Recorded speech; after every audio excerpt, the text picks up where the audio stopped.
en las glomerulonefritis es la anatomía patológica. No existe consideración siquiera de una glomerulopatía si no se hace biopsia renal. La condición para hacer cualquier tipo de tratamiento o modificación terapéutica o definir un pronóstico es en base a biopsia. ¿Listo? Hoy vamos a ver cambios mínimos que su mayor presentación y frecuencia es en población pediátrica. Al tratarse de más del 85% de los casos, pues podemos obviar hacer una biopsia renal en población pediátrica, pero en población de adultos, nada. Estamos frente al diagnóstico de una glomerulonefritis, amerita efectuar una biopsia renal para definir tratamiento, pronóstico y evolución de la interferencia que vamos a tener en la presentación del caso. ¿Listo? Entonces, la clasificación histológica va a requerir básicamente que tengamos que efectuar la biopsia renal percutánea. Bueno, la biopsia renal percutánea, así rapidito avanzamos, es un recurso diagnóstico. Es el único aval terapéutico que tenemos para determinar si las lesiones son agudas y son crónicas. Las lesiones agudas se acompañan de inflamación y cambios potencialmente controlables o reversibles con la terapia inmunosupresora. En cambio, las lesiones crónicas, como ya les he mencionado, prácticamente es el reemplazo del tejido noble por tejido fibroso o cicatricial y ya no tenemos capacidad de revertir este daño por tejido nuevo. Y fundamentalmente nos permiten determinar el pronóstico. Luego de la biopsia le podemos decir a esta persona, nosotros tenemos una posibilidad de revertir su cuadro en un porcentaje cercano al 40, 100% o ninguno, ¿no? Y nos permiten, sobre todo, determinar o confirmar los cambios que vamos a hacer con la intervención terapéutica en estos pacientes. Por tanto, permiten hacer su clasificación histológica y fundamentar la terapéutica, ¿verdad? La biopsia además nos va a permitir determinar la hipercelularidad glomerular. ¿Listo? Vamos a determinar que la hipercelularidad está dentro del capilar a nivel mesangial. Fuera del ovillo glomerular se llama extracapilar, es decir, estamos ocupando el espacio de Bowman. Determinar lesiones de cronicidad, como es la esclerosis, determinar lesiones irreversibles, como es la necrosis, determinar las lesiones vasculares, determinar la presencia de depósitos inmunes y fundamentalmente determinar la lesión de la membrana basal glomerular. Obviamente que las lesiones de la membrana basal glomerular requieren la participación de la microscopía electrónica, ¿no? Y como pronóstico muy importante, la lesión vascular y la lesión túbulo-intersticial representan recursos fundamentalmente para definir el pronóstico de la glomerulopatía, ¿sí? Tienen acceso a la imagen todos, ¿verdad? Porque si no me avisan. ¿Está todo bien por ahí? Doctor, ¿será que lo puede poner en grande su presentación? Corrígeme, ¿qué hago? A ver, En la dice... esquina inferior derecha hay una copita. No, en la presentación, en PowerPoint. Ya. Bueno. Entonces, el recurso de la biopsia nos sirve para eso, ¿no? Bueno, la biopsia es un procedimiento al que todos los nefrólogos le tenemos pánico cuando no estamos en formación. Les recuerdo que el riñón es un órgano vascular modificado, ¿listo? Y por más que se haga bajo ecografía y bajo tomografía, aún que es el último boom, ¿listo? La aguja no sabe reconocer si es una arteria o una vena la que está rompiendo en su paso. Fíjense, ahí tienen un riñón con un corte en patología, la parte cortical se pueden ver inclusive las arterias que transcurren ahí, ¿listo? Entonces la aguja penetra entre 1,5 y 2 centímetros, así con esa eficiencia en tomografía o bajo control ecográfico, pero la ecografía ni la tomografía nos va a decir, ¡hay una arteria! Para nada. La aguja es semiautomática, tiene un embaine ajustado a un fuelle, es decir, la aguja corta un cilindro y sale con un trozo, con un cilindro de tejido renal a la manera de sacacorcho, ¿listo? En el camino necesariamente arranca arterias y venas y estas van a dar lugar a las peores complicaciones y más ominosas. Las principales complicaciones van a ser el hematoma, el sangrado persistente, la hematuria persistente porque también perforamos vías excretoras. ¿listo? Entonces es un procedimiento al que le tememos, ¿listo? Bueno, pero es necesario efectuarlo. El riesgo-beneficio de hacer una biopsia renal es imprescindible, es imprescindible. Solo a través de ello podemos detectar la normalidad o las alteraciones o la presencia de lesiones por depósito de inmunocomplejo. A su izquierda ven un ovillo glomerular normal, así de bonito se ve con hematoxilina y eosina. En la parte superior derecha ustedes pueden ver una esclerosis segmentaria muy severa de un ovillo glomerular en la que prácticamente queda ya la obsolescencia, es decir, la pérdida de la función del ovillo glomerular. Fíjense, los capilares han desaparecido, ¿listo? Y son reemplazados por tejido cicatricial donde hay fibrina, hay colágeno 4, ¿listo? Coágulos sanguíneos, etcétera. Y en la parte inferior ven una proliferación que se llama de la glomerulopatía membranosa. Diferencien, miren la imagen cómo se ve, por tanto es imprescindible efectuar la biopsia renal. Acá vemos varios patrones de daño glomerular, ¿sí? Y a la derecha vemos la inmunofluorescencia. La inmunofluorescencia no es nada más que cultivar los autoanticuerpos conocidos en el tejido renal recién biopsiado. Y en esos lugares se van a depositar los complejos de anticuerpos, ¿listo? Y que van a ser teñidos por fluoresceína. Entonces, cada autoanticuerpo tiene su propia lectura, ¿listo? Entonces, vemos un patrón, en la parte de arriba vemos un patrón intersticial y además el polo vascular. En cambio, en la imagen de abajo tenemos un patrón de membrana, podría ser una glomerulonefritis membranosa o secundaria a depósitos de inmunocomplejos. El patrón de arriba se llama patrón intersticial y el patrón de abajo se llama patrón de membrana, de la membrana vascular.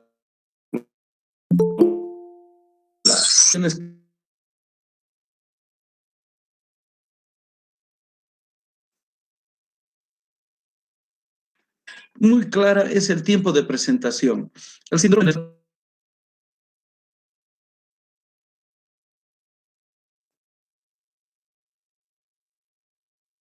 nefrótico tiene síntomas que acompañan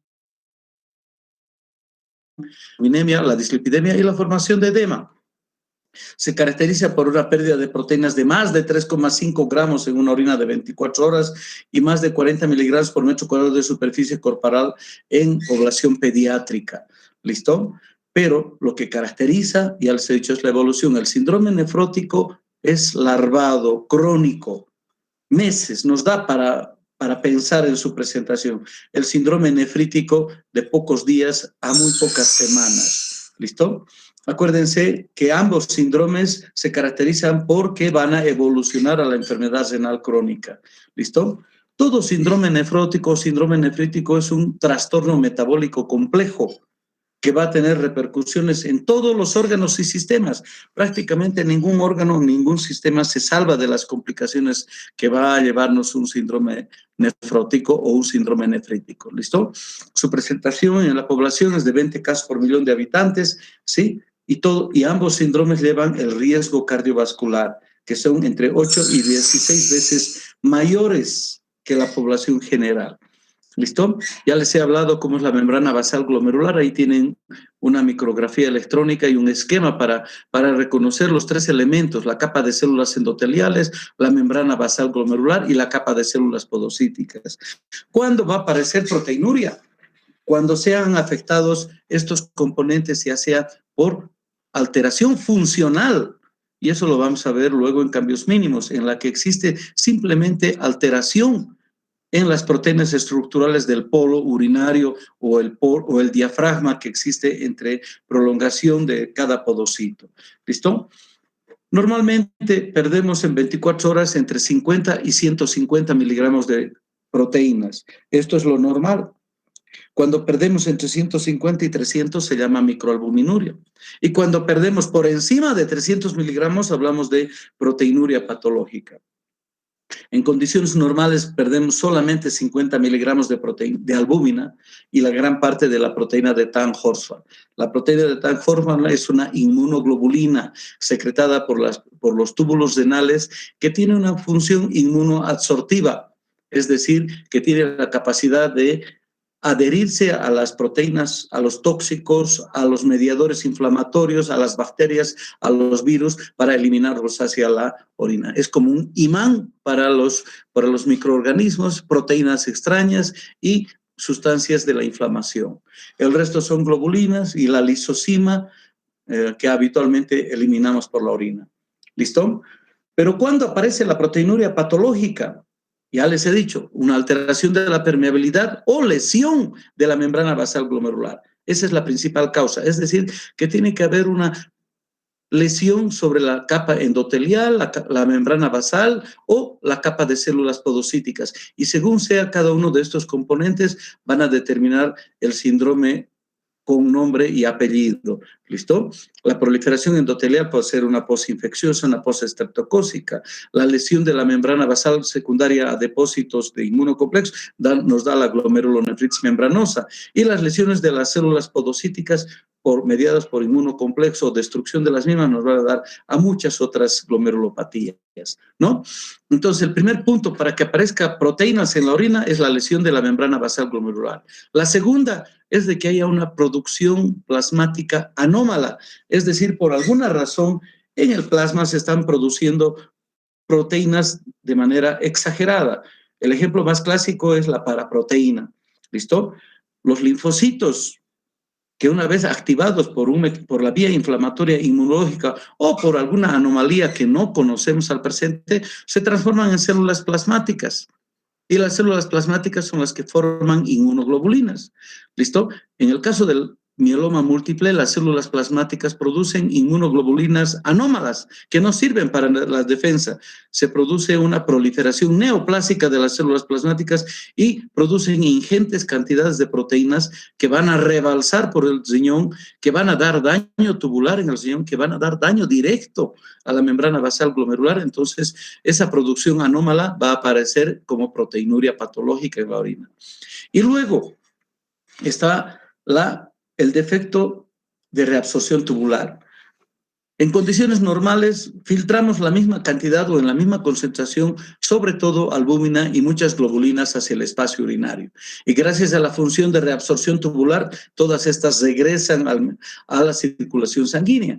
Pero acá tiene que haber un daño túbulo-intersticial, es decir, se pierde la capacidad de reabsorción. Eso acontece en las nefritis túbulo-intersticiales, la intoxicación por el litio, la infección por el citomegalovirus, etcétera, que nos van a dar un defecto de reabsorción de las proteínas y estas van a aparecer en la orina.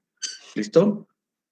Viendo estos tres aspectos, ustedes ya tienen que pensar que existen dos tipos de proteinuria por lo menos, glomerular y la tubular. La glomerular habitualmente es albúmina, pero cuando aparecen proteínas de mayor tamaño, habla que el daño estructural en la membrana basal glomerular es más alto.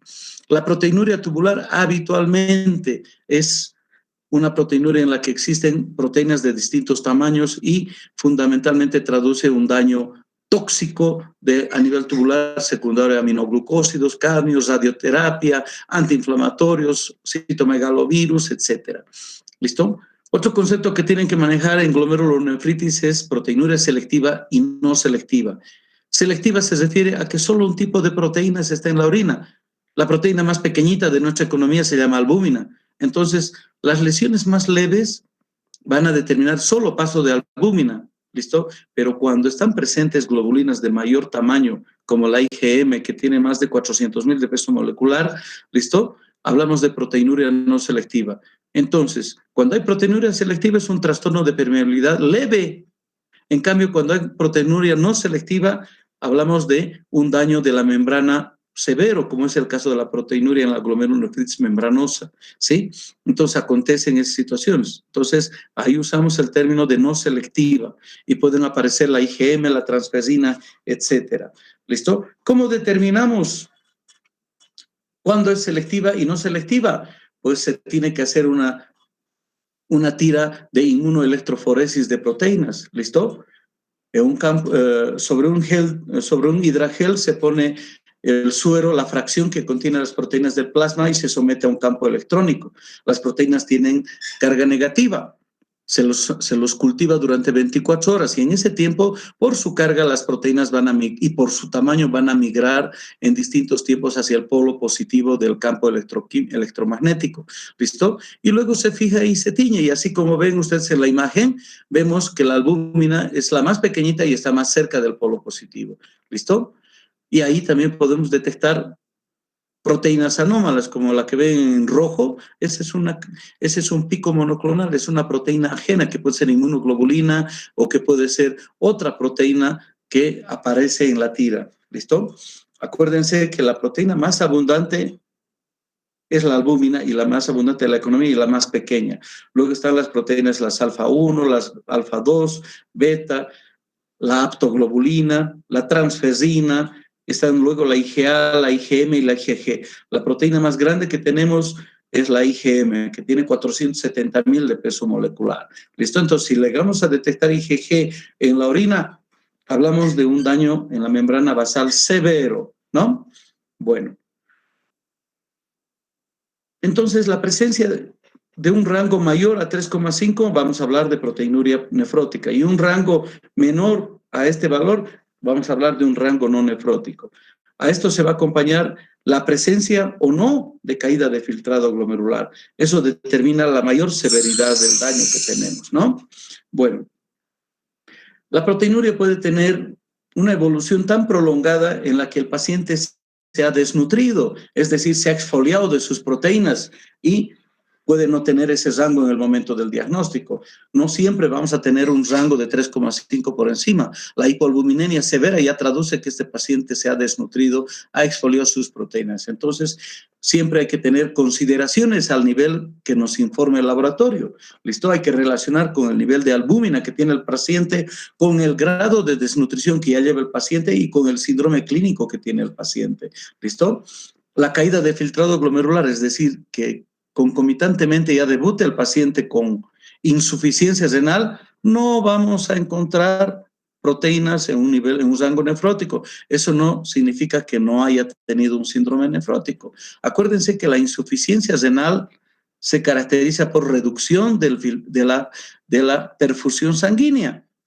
Y si este paciente tiene 4 o 5 de creatinina, pues su perfusión sanguínea está menos del 10%, 15% probablemente, por tanto no vamos a alcanzar un rango nefrótico. Luego, si el paciente toma antihipertensivos, bueno, los antihipertensivos pueden condicionar reducción del rango de proteinuria, el grado de lesión, ¿listo?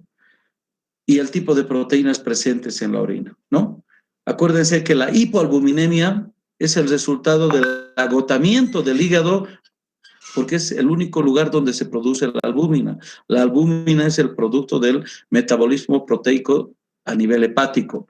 ¿Listo? El hígado tiene la capacidad de multiplicar su capacidad de formación de proteínas, fundamentalmente albúmina, hasta 300 veces, pero se agota. ¿Por qué? Porque nuestro aporte no supera a las pérdidas y aparece la hipoalbuminemia. Bueno, este mismo mecanismo es el que va a generar la dislipidemia, es decir, la elevación de colesterol, triglicéridos en plasma. ¿Sí?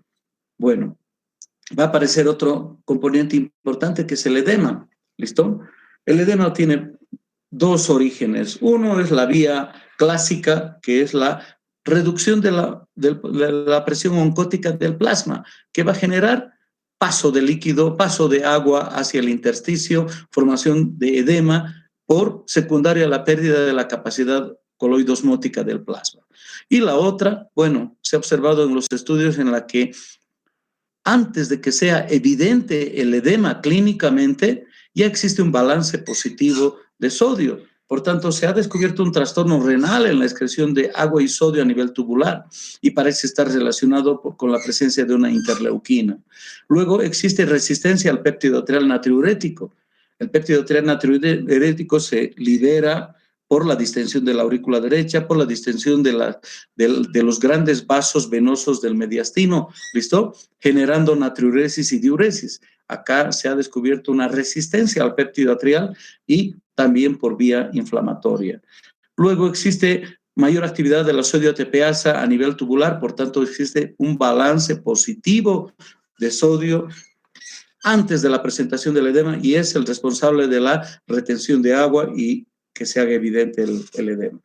La dislipidemia son varios los factores que van a producir el incremento de colesterol y triglicéridos. Fundamentalmente, déficit de la lipoproteína lipasa y de la lecitin colesterol transferasa, ¿listo? Es un déficit de estas proteínas que metabolizan los ácidos grasos altos hacia las lipoproteínas de baja densidad.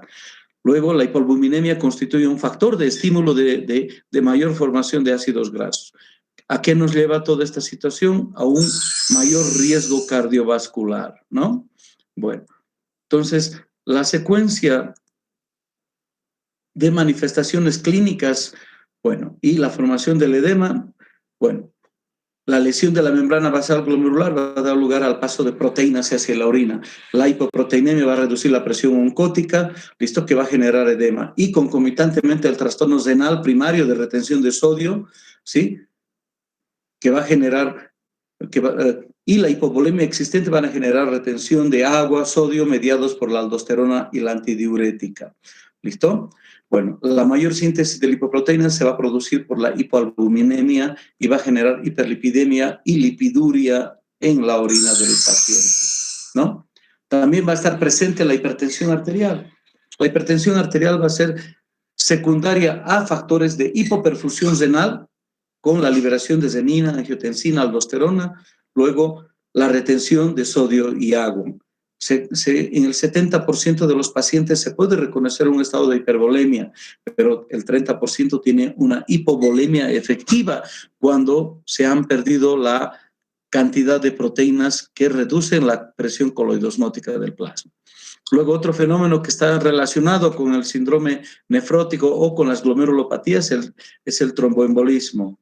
¿Listo? Básicamente se refiere al déficit de antitrombina 3. Y el mismo fenómeno de formación de proteínas va a generar mayor formación de fibrinógeno. Por tanto, estamos generando factores que van a facilitar la coagulación, el depósito de fibrina y, por tanto, trombosis de vasos, ¿no? También se produce un mayor adhesividad de plaquetas, se produce una disfunción endotelial y lo que mayormente acontece, la medicación adicional. Los diuréticos, al perder mayor agua libre, van a hemoconcentrar el plasma y van a predisponer a la formación de trombos plaquetarios. La hiperviscosidad sanguínea secundaria a la dislipidemia y a la hipoalbuminemia va a generar también mayor tendencia a la trombosis. Acuérdense que la trombosis venosa profunda se acompaña casi un 40% de un tromboembolismo pulmonar. ¿Listo? Y eso va a generar prácticamente el fallecimiento de nuestro paciente. La insuficiencia renal en el síndrome nefrótico es multifactorial. Primero, la primera causa van a ser secundaria a los trastornos de la volemia, la hipovolemia efectiva, el uso de diuréticos y luego la severidad del daño y luego fundamentalmente el tipo de glomerulopatía. Si tenemos una vasculitis, pues va a generar reducción del flujo sanguíneo a las unidades glomerulares. Si tenemos una glomerulonefritis por ocupación del ovillo glomerular, va a reducir la superficie de intercambio, va a reducir la superficie de filtración. Si tenemos trombosis o necrosis, pues va a quedar obsoleto el glomérulo. Y si tenemos ocupación del espacio de Bowman, pues colapsa el ovillo glomerular, desplaza el ovillo glomerular y por tanto tenemos ausencia o obsolescencia de la filtración. Y esos son los factores que llevan a la insuficiencia renal. ¿Listo? También se acompaña la presencia de infecciones, hay déficit de opsonización, ¿listo? La función de tolerancia inmunológica está muy afectada, es decir, existe dificultad para reconocer proteínas, bacterias ajenas a nuestra economía, ¿listo? Va a haber un déficit de inmunidad celular, es decir, existe dificultad para la formación de anticuerpos contra bacterias incluso más frecuentes a las que estamos en contacto. Se van a producir alteraciones endocrinas por pérdida de las proteínas transportadoras. ¿Listo? Se va a producir pérdida de la proteína transportadora de calcitriol, por tanto vamos a tener hipocalcemia y tal vez hasta un hiperparatiroidismo secundario. Se van a producir pérdida de las proteínas transportadoras de tirotrofina y eritropoyetina y se va a manifestar un hipotiroidismo subclínico y se va a presentar anemia. Acuérdense que el hito más importante a considerar en un síndrome nefrótico es la pérdida de las proteínas. Nuestras proteínas son vida, no solo son nutrición, ¿listo? Todas las funciones de comunicación celular, trofismo celular, es en base a proteínas. Por tanto, el déficit de proteínas estructurales retardará el crecimiento en la población pediátrica. Vamos a tener anomalías del crecimiento y desarrollo, vamos a tener trastornos de la inmunidad, vamos a tener incapacidad de responder al estrés, a la alarma, a la infección y vamos a tener mayor mortalidad secundaria a eso. ¿Listo? Entonces, ese es el efecto muchísimo más importante. ¿Qué exámenes vamos a pedir en una glomerulonefritis? Siempre una ecografía renal y vesical. Si los riñones ya están quizás, están chiquititos, los riñones son de 9 a 12 centímetros con una corteza mayor a 15 milímetros. Si no están dentro de estos parámetros, pues ya son crónico y solo hay que vigilarlo. En plasma vamos a estudiar la función renal con los niveles de urea, creatinina, las proteínas totales, la albúmina, el nivel de colesterol, triglicéridos. En la orina para determinar qué tipo de síndrome clínico tenemos, necesariamente se debe pedir orina en 24 horas. Se debe pedir la depuración o aclaramiento de creatinina. Y debemos valorar el estado inmunológico de los pacientes, los niveles de complemento. Es accesible medir el C3-C4.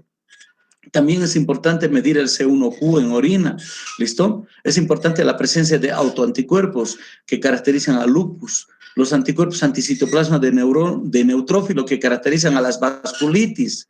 Y hemos mencionado que la relación con virus que producen una nefropatía, la hepatitis B, el VIH, la hepatitis C, COVID, dengue, chikungunya, etcétera. ¿Listo? Vamos a pedir siempre el nivel de antiestreptolicina O, el grado de inflamación, ¿listo? Con la proteína C reactiva. Y si sospechamos de alguna enfermedad de células plasmáticas, vamos a pedir la inmunoelectroforesis de proteínas, ¿no?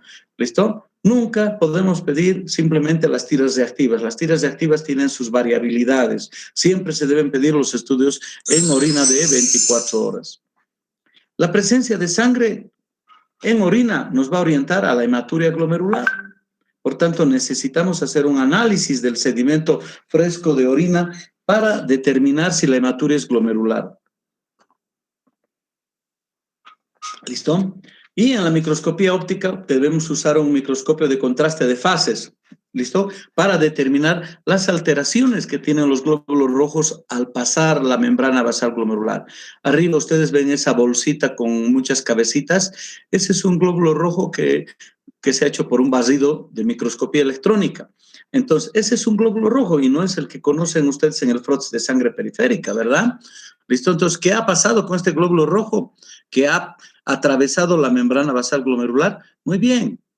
En el túbulo contorneo proximal, la osmolaridad del filtrado urinario es similar al plasma. Luego llega al asa de Henle y la porción medular del asa de Henle es la zona de mayor concentración urinaria. Se somete a una osmolaridad de 600 miliosmoles. Luego está una zona de dilución en el túbulo contorneo distal. ¿Listo? Esos cambios de osmolaridad en el líquido que rodea al glóbulo rojo van a generar cambios osmolares y, por tanto, la membrana del glóbulo rojo sufre prolongaciones digitiformes, sufre alteraciones morfológicas y por eso se llaman dismórficos. También se los conoce como acantocitos. ¿Listo? Entonces se ven estas deformidades y son casi características de las glomerulonefritis. Encontrar dismorfismo mayor al 20% o acantocitos más de 5%, estamos frente a una hematuria glomerular. Y la expresión de la hematuria glomerular va a ser la presencia de cilindros hemáticos en la orina. ¿Sí? Cuando hagamos la biopsia, vamos a ver a las células tubulares intoxicadas de inclusiones que contienen proteínas o grasas. ¿Listo? Ustedes ven estas vesículas que son nada más que inclusiones citoplasmáticas de reabsorción de proteínas y grasas que han sido filtradas a la orina. El sistema enzimático de las células tubulares se satura y la célula se muere. Y se ve como en esta gráfica una célula que está descamada y va a aparecer en la orina. Si su contenido es de grasa, va a haber bisefringencia en el análisis microscópico de la orina. ¿Listo? Y si es proteínas, va a ser un cilindro granuloso que contienen células tubulares y en su interior tienen proteínas. Estas imágenes que ustedes ven se llaman imágenes en cruz de Malta y no son nada más que los ácidos grasos que tienen bisefringencia en la luz polarizada. ¿Sí? Bueno, avanzamos un poquito para saber qué posibilidades. Tratamiento ya les dije que no hay, son medidas de controles. ¿Listo? Vamos a tener a los esteroides, son nuestro principal recurso porque la mayoría, el 99.9% de las lesiones que generan glomerulonefritis son por una extensión o un efecto indeseable de la inflamación. ¿Listo? Entonces vamos a usar esteroides y drogas inmunosupresores. Luego van a haber medidas higiénico-dietéticas para controlar en la dieta. Si estamos viendo que la retención de sodio genera edema, vamos a restringir la ingesta de sodio, ¿verdad? Los diuréticos van a ser útiles cuando se forme un tercer espacio forzado, derrame pleural, ascitis, o el paciente tenga comorbilidad, tenga insuficiencia cardíaca, por lo tanto debemos darle. Dar diuréticos por problema cosmético está contraindicado. Hemos visto que puede generar insuficiencia renal aguda, ¿no? Las medidas antiproteinúricas, ¿listo? Utilizar IECA y ARA2 fundamentalmente por ese factor profibrinogénico que tiene la angiotensina. Por tanto, la asociación de estas dos drogas es importante. ¿Por qué? Porque el IECA solito solo puede bloquear el 95% de la angiotensina. Ese 15% existe activación tisular de la angiotensina. Por tanto, bloqueamos la formación de angiotensina con IECA y bloqueamos el efecto a nivel del receptor con bloqueantes ARA2. Entonces, esa combinación es aceptable y evitamos la progresión hacia la fibrosis del tejido, ¿no? La dislipidemia se tratará con dieta, estatinas, fibratos, ¿listo? Bueno, cuando hemos perdido, y cuando la pérdida de proteínas es importante, el paciente está desnutrido en anasarca, etcétera, se planifica a veces nefrectomía. Las indicaciones de diálisis serán para evitar la mortalidad por desnutrición, infección, etcétera. Siempre es una secuencia de procedimientos que vamos a hacer. Bueno, esto ya hemos repasado un poquito en la clase de ayer. ¿Listo? Esto vamos a repasarlo cuando toquemos las otras glomerulopatías. Bueno, el síndrome nefrítico, acuérdense, se caracteriza por hematuria, proteinuria no mayor a 3.5 gramos, pero sí se caracteriza por la presencia de insuficiencia renal. ¿Listo? Esa es la diferencia con el síndrome nefrótico. El síndrome nefrótico es un síndrome nefrótico puro sin insuficiencia renal. En cambio acá, la hipertensión arterial y la caída del filtrado glomerular son la característica. Ejemplos, muchas enfermedades. Ya la vamos a ir viendo conforme avancemos con las nefropatías. Bueno. Acuérdense que ambos cuadros se caracterizan por progresar hacia la insuficiencia renal. ¿Listo? Lo que caracteriza es el tiempo de presentación. El síndrome nefrótico, semanas o meses. El síndrome nefrítico, días o muy pocas semanas. ¿Listo?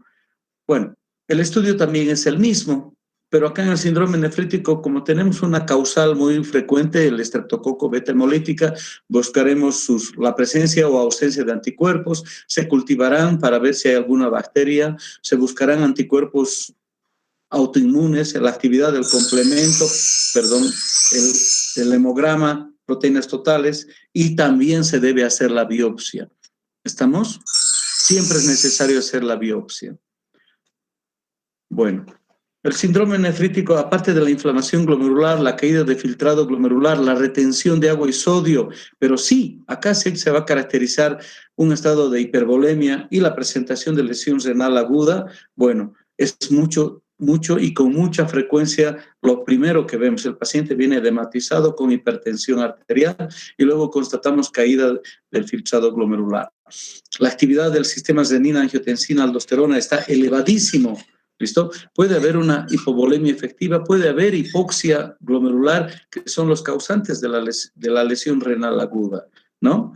Bueno, y fuera de todo eso, las lesiones en la membrana basal glomerular que dan las alteraciones de la permeabilidad van a ser los que llevan también a la presencia de proteinuria y hematuria en un síndrome nefrítico.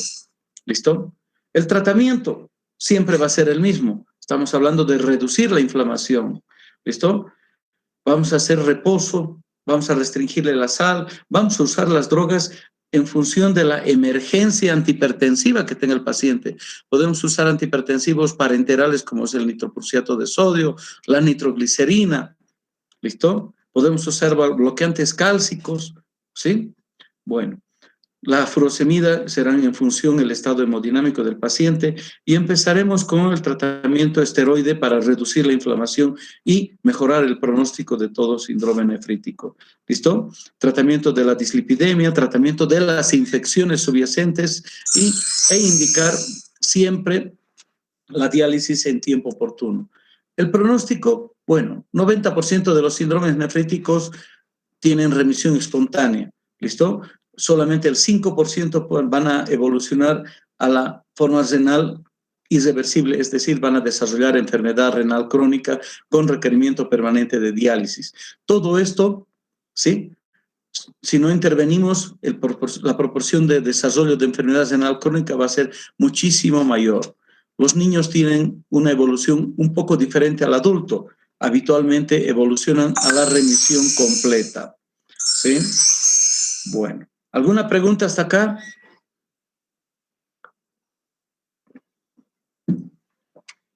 Jóvenes, ¿alguna pregunta hasta acá?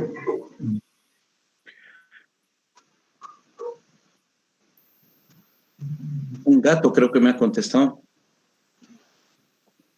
¿Alguna pregunta hasta acá? Bueno, esa es la generalidad de las glomerulopatías, ¿listo? Vamos a ver la primera glomerulopatía. Bueno, las glomerulopatías se clasifican fundamentalmente en proliferativas y no proliferativas, ¿ya? Proliferativas, fácil darse cuenta, se acompañan de aumento de celularidad. Y las no proliferativas no tienen incremento de celularidad, ¿listo? Entre las primeras no proliferativas está la enfermedad de cambios mínimos o nefropatía de cambios mínimos, ¿listo? Esta es la nefropatía más conocida y más estudiada en el planeta Tierra porque está descrito hasta en los papiros la presentación de cambios mínimos, ¿sí? Romer, estoy en clases, te devuelvo la llamada en un rato, por favor. Ya. Bueno, entonces, la enfermedad de cambios mínimos, que también van a encontrar con distintos nombres, nefrosis lipoidea, nefropatía de cambios mínimos, etcétera. ¿Listo? Es una enfermedad que se caracteriza por su alta respuesta al tratamiento corticoide y tiene recaídas frecuentes. Un niño puede tener entre 4, 6 y hasta 10 recaídas en un solo año. ¡Wow! ¿Qué fue?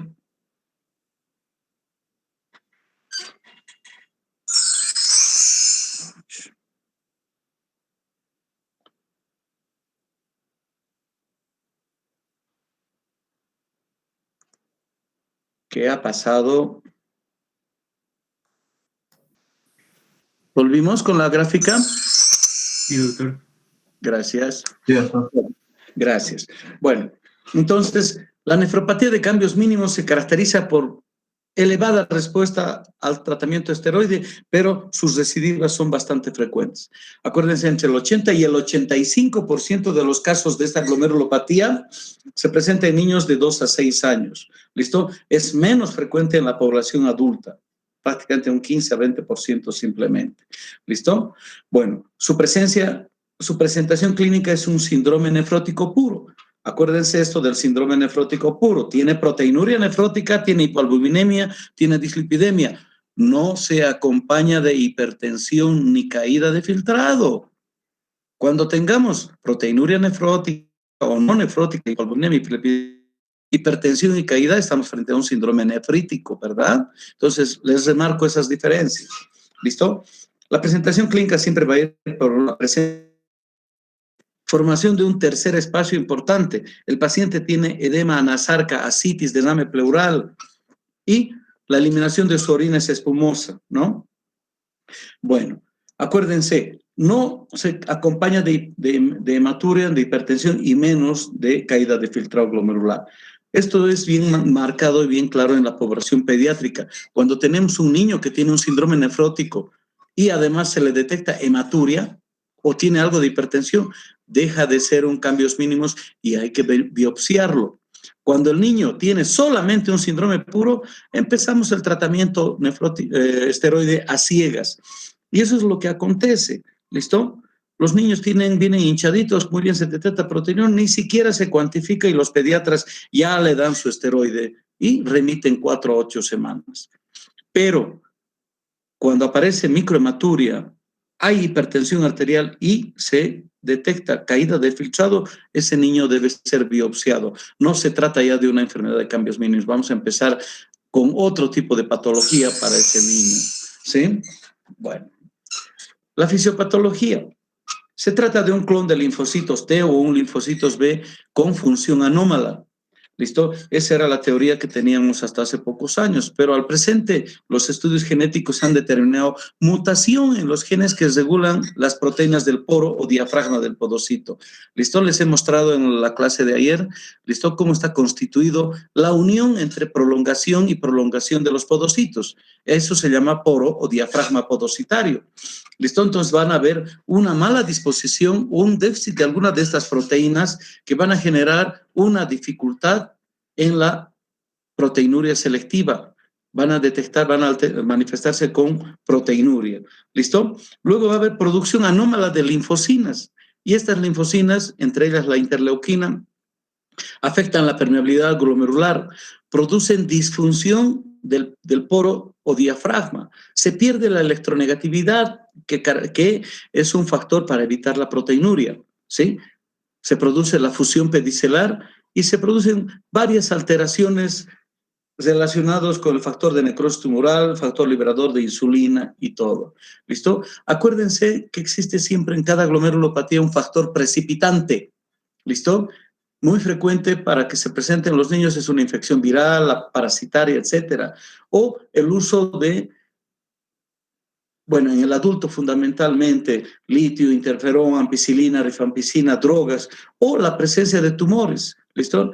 La enfermedad de Hodgkin o una leucemia aguda o crónica pueden estar presentes en su manifestación. O alergia a algún alimento, picadura de insectos, al polen, ¿listo? El herpes simple, etcétera.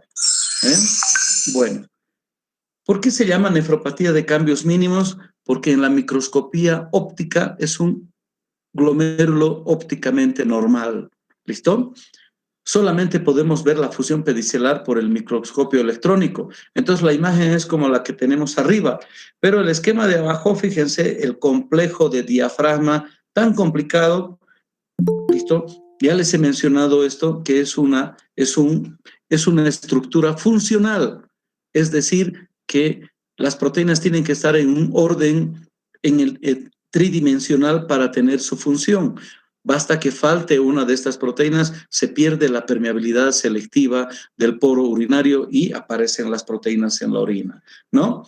Bueno, entonces la histología es un microscopio óptico completamente normal. La fusión pedicelar solo es evidente en el microscopio electrónico. Habitualmente no hay depósito de complejos inmunes. ¿Qué requieren del laboratorio? Una orina de 24 horas, ¿listo? Determinar una proteinuria nefrótica, hipoalbuminemia. En el análisis del sedimento de orina podemos encontrar cuerpos de grasa, se llaman cuerpos ovales, ¿listo? El complemento está normal y no hay presencia de autoanticuerpos, ¿listo? Y ya les he mencionado las causas relacionadas a su presentación o factores desencadenantes, ¿listo? Lo más frecuente en nuestro medio es un resfriado, una gripe, que el niño haya recibido vacunas, alergias, ¿listo? Y hay que descartar que no hayan enfermedades linfoproliferativas, ¿listo?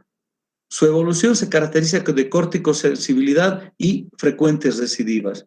La biopsia renal solo está indicada cuando se constate hematuria, caída de filtrado glomerular o haya presencia de hipertensión arterial. El tratamiento, no se les va a exigir dosis por si acaso, chicos, así que ustedes solo deben saber que se da la prednisona por 4 a 8 semanas a la población pediátrica. Se le hace el control de la proteinuria semanal, ¿listo? Y se puede reducir ese tiempo cuando la corticosensibilidad es marcada. ¿Listo? Se va reduciendo la dosis. ¿Listo? Se les da dosis plenas a los niños, que se pueden dar días alternos inclusive. ¿Listo? Son 60 miligramos por metro cuadrado de superficie corporal entre 4 a 8 semanas.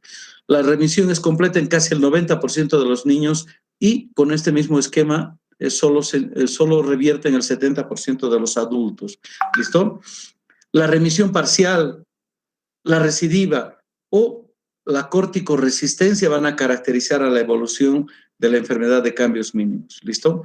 Cuando existe corticoresistencia, se debe ampliar la inmunosupresión con la aplicación de pulsos de metilprednisolona. Se administra metilprednisolona 1 gramo por 1.73 metros cuadrados de superficie corporal, 3 dosis. ¿Qué hacemos con esto? Son esteroides de acción ultra rápida para lograr prácticamente una inmunosupresión rápida. La resistencia a los pulsos de metilprednisolona y prednisona hace necesario a veces el uso de drogas de segunda línea, como son el micofenolato, la ciclofosfamida, la ciclosporina, el tacrolimus. Pero nunca hay que desmerecer el efecto nefrotóxico de alguno de ellos, ¿no? ¿Listo? Entonces, es muy importante entonces el seguimiento de estos niños. ¿Listo? Bueno, acá vemos una imagen, hay un esquema en la que se ve el borramiento de los pedicelos. ¿Listo? Vemos un microscopio ópticamente normal, vemos una imagen de microscopía electrónica en la que no se ven las prolongaciones digitiformes, parecen una sola capa de células podocíticas. No debería ser así, deberían estar las prolongaciones digitiformes. Bueno, listo. Y bueno, a la derecha tenemos una microscopía electrónica normal en la que sí se ven las prolongaciones digitiformes. En cambio, en la flecha roja no se ve absolutamente ni una prolongación. ¿Listo? La inmunofluorescencia habitualmente es negativa. ¿Listo? Pueden haber depósitos de IgG, IgM, IgA inespecíficos, no traducen enfermedad, se depositan a nivel mesangial. ¿Listo? El pronóstico de la enfermedad de cambios mínimos es bueno. ¿Sí? Entonces ustedes me dirán, ¿por qué se trata?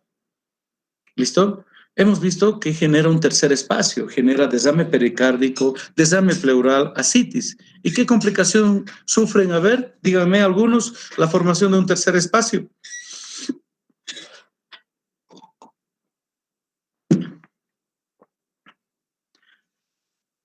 Despierten, pues, alguien hable. Tienen todos micrófono, no están bloqueados. ¿O es que no me están escuchando? Los que han avanzado en nefrología, bestias peludas, ¿qué genera la formación de ascitis? ¿Qué genera la formación de desame pleural? Si sus defensas están afectadas, ¿listo? En los niños lo más frecuente es el empiema del desame pleural. Se infecta secundariamente. El líquido ascítico se transforma en una peritonitis bacteriana espontánea. Por tanto, el componente infeccioso es el que hace grave el sufrir la enfermedad de cambios mínimos. Estamos diciendo que la pérdida de proteínas está sacándonos las defensas. No sabemos cómo defender del estrés, de la infección. ¿Listo? Por tanto, todo enfermo renal es un paciente inmunocomprometido. ¿Listo? Por tanto, este paciente va a ser susceptible del neumococo, del estreptococo, de los bacilos negativos de la orina que van a dar peritonitis bacterianas, y se va a morir por eso. Si bien no desarrolla enfermedad renal crónica, el daño a la inflamación es el que hace susceptible a complicaciones casi mortales. La complicación por la que se va a morir es sepsis y las alteraciones hidroelectrolíticas de nuestros pacientes. ¿Listo? ¿Alguna pregunta hasta acá? Jóvenes, hablen.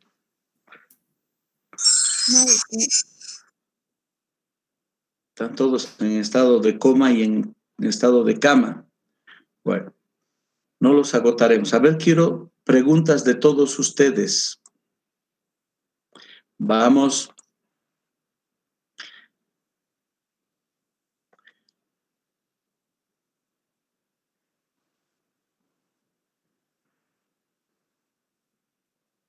¿Han ido a gritar a su bloqueo?